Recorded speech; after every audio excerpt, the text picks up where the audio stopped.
આવી જાઓ, એક ભાઈ આઈપીએલ ની વાત કરી છે. તો દોસ્તો, આઈપીએલ એક એવી ઓપોર્ચ્યુનિટી છે તમારી પાસે કે જે તમને કોન્સ્ટેબલ બનાવી દે છે. હે, આઈપીએલ માં કોન્સ્ટેબલ કઈ રીતના બનાવે? આઈપીએલ એક એવી ઓપોર્ચ્યુનિટી છે જે તમને કોન્સ્ટેબલ બનાવે. સાહેબ, કઈ રીતના બનાવશે? આ એક એવો સમય આવશે કે લોકો એ સમયે આઈપીએલ ની મેચ જોવામાં વ્યસ્ત હશે. ખાલી કલ્પના કરો, ગુજરાતના કેટલા લોકો ડિસ્ટ્રેક્ટ થઈને આઈપીએલ ની મેચ જોતા હશે.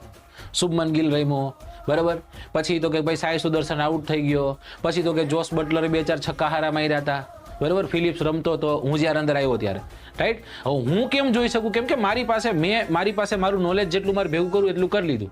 1-2 કલાક હું આપી શકું આઈપીએલ ને.